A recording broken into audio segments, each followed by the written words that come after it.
Magandang umaga po sa inyong lahat.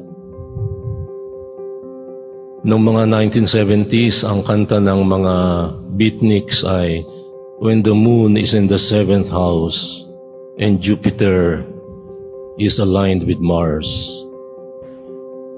It's about new age. We have passed through so many different ages. We have passed through many difficult and impossible times. World War I, something that no one of us here probably experienced, was a big story probably of your grandparents, your parents, for some of you. We survived it.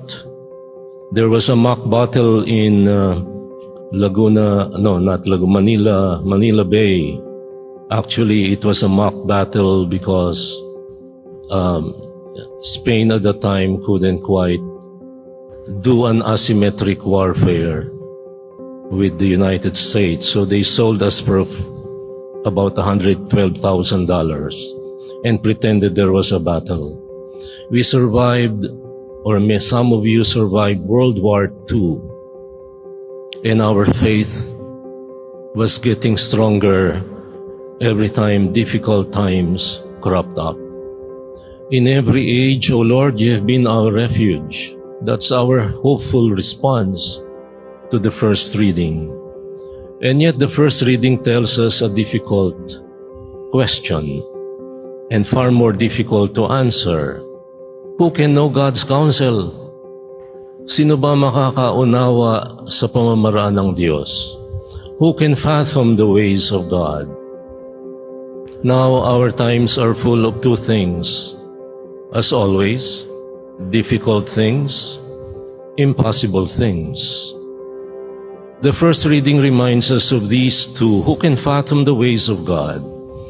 Who can understand the fact that you were walking healthily for decades up until your 60s, and then all of a sudden your blood sugar shoots up through the roof without you the least expecting it? Health that paves the way all of a sudden to sickness that you cannot accept. This is impossible to accept, difficult to think of. How many of us expected that our wealth would remain the same, and then here comes the Wuhan virus, and then all our lives were put in disarray, and wealth became penury for many of us. Many of us lost our businesses, our little SMEs, small and medium enterprises. And there are people now who clamor for the raising of the minimum wage to 800. I got bad news for you. There are only 10 million Filipinos who are officially employed. All the rest are informally employed. So if these 10 million clamor for 800 pesos minimum wage, what will happen to those who push carts? What will happen to those who sell kwek-kwek? What will happen to those who have their own little family businesses, laundry shops, where they have no personnel? They survive because they do the laundry, they do the accounting, they do everything. They are not formally employed. And therefore, it will create another impossible problem. The common good will be affected. We, at some point, were living in comfort, and then the virus came, and we saw ourselves in semi-poverty. Poverty in all senses. We couldn't go out of our houses. We couldn't even make our Sunday walk. The seniors have a seniors walking club in SM Bikutan, and all of a sudden they couldn't do the walking. Yun na lang ang kaligayahan nila, maglakad at tumingin sa mga estante ng mall. At nang dumating ang lockdown, pati yun nawala. We became very poor. Students became very poor because they never learned anything online. And not to mention the modules that were being delivered, I don't know how. But last thing I heard, the public school teachers in the rural areas were doing a heroic job delivering those modules, come hell or high water. And they were crossing rivers and climbing mountains and doing the impossible. And their prayer, as always, is our prayer today. In every age, O Lord, you have been our refuge. The second reading tells us of something difficult, something even impossible. Saint Paul begging Philemon, parang awa mo na Philemon, tanggapin mo ang aking anak na si Onesimo. Nobody knows Onesimus anymore except those who make barong Tagalog. Onesimus. Pero ang pakiusap ni Pablo, tanggapin mo ang aking tinuturing na anak na si Onesimo. Siya isang alipin. Now how on earth can you go against the counter of the Roman Empire where they had slaves, and you become an oddball, suddenly treating somebody who was a slave and treating him like he belonged? Accept a slave and treat him like a son. Treat him like you treat me. I myself am begging you. And I write it with my own hands, Paul the Apostle. And then the gospel reminds us of an even more impossible thing, a difficult situation, crowds. When crowds think, according to psychologists, crowds do not think. It's individuals who think. So when you go to a crowd, the Lord found himself in the midst of a crowd.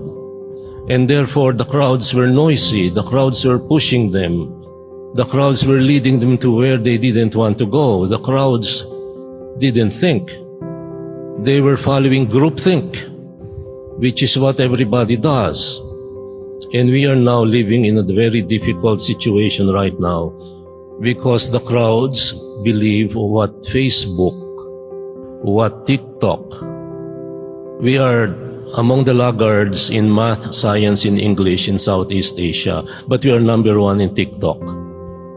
So, ewan kung dapat nating ipagyabang ito. Number 1 tayo sa TikTok.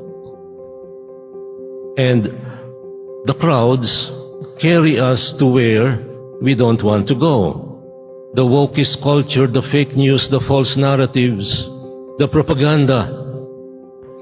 The average Russian believes what Putin says because the Russian propaganda is top-notch. Every minute of the day they hear lies. That proves the Nazi doctrine that if you tell a lie often enough, soon it becomes truth. And we are hearing these lies. Okay, yung mga statement na ikaw na magaling. Ay, alam niyo kung sino nagpauso niyan. I won't mention names. At alam natin na ito ang sinusunod ngayon ng lahat. Ikaw na ang magaling. The culture of mass media, the culture of social media, the culture of false narratives. This is a difficult situation and I'm not finished yet. I'm talking about impossible situations. Hating your family. Since when did hating your family become good news? And yet today the Lord tells us in hyperbolical language, in exaggerated tones, if you love your parents more than me, you're not worthy of being a disciple. And what is the context that would make us understand this? The context was that in the early church, those who followed Christ and his teachings were all hated by their brothers and sisters, hated by their mothers. And therefore the right response was also to hate them back. But hating is a multi-level word. It is not an emotional burst. It has to do with a mode of action. And a mode of action would mean it has to do with detachment. And if you are so attached to your wealth, if you are so attached to your brilliance, and you think you're number 1, the narcissism epidemic, and you think you're entitled, and you think no one is better than you, then you cannot be a disciple of God, because a disciple is one who learns. Disco, discipulo, one who is willing to learn. We are filled with impossible things, hating one's family, giving up everything. How on earth do you give up everything? Kakainin mo na, isusubo mo na lang, ibibigay mo pa. That's impossible. But the context here has to do with the historical reality of family divisions occasioned by the choice for the better, for the best, for the good. Choosing the better, the good, and the best. Putting God as number one. That is all it means. That is all what it means. And hating here has nothing to do with an emotional burst that we all do time and again. Lahat ng driver sa Pilipinas galit. Galit sa mga, yung e-trikes, wala namang lisensya yung e-trikes pero nakabara. Galit sa mga kamote riders, may mga tawag tayo dyan, kamote riders. Galit sa kapwa driver na nasa harapan natin. Galit sa traffic light. Galit sa pulis. Galit tayo sa mga nag-iipon ng asukal. There is no sugar shortage. I ask my friends who are hacenderos, sugar planters. There is no sugar shortage. It's being hoarded because you earn more money if you import. And therefore they wait for an SRA letter permitting them to import, sugar regulation administration or something. Bakit ang uso ngayon ay shortage? Dati shortage ng bawang. Ngayon shortage ng sibuyas. Ano kaya ang sunod? Shortage ng asukal. Pati asin, ine-import na natin. Our coastline is 18,000 more, 18 times more than the coastline of the United States. And yet we have to import salt, surrounded as we are by sea. What is this all about? The difficult and impossible reality of greed and sinfulness that we all are part of. The difficult and impossible reality of changing a people, 140 million people who all think they are the president of the country, who all think they are experts, who because they graduated from the University of Facebook, think they know all the answers.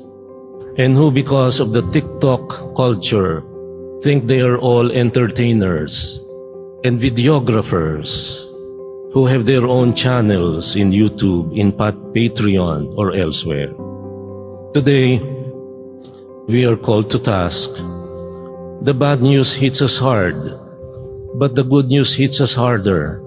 We have to aim for the difficult and the impossible. And there is in our faith that has been proven repeatedly over and over again in history. We had World War I, we survived. We had World War II, we survived. We had martial law, we survived. We had the age of Aquarius, we survived. Now we have the age of wokeism, the age of fake news, the age of, dysfunctional politics and everything. And people are not going to mass. They watch the mass in their gadgets. Or if they do watch masses, they watch the mass in Quiapo, in the Manila Cathedral, or elsewhere. You shop around for your favorite preachers. You don't attend a community mass. You watch the mass online, which is not the liturgical mass, which is not the mass, the sacrifice being offered here and now, in vivo, by the Lord Himself. I have nothing to do with this. I only act in persona Christi.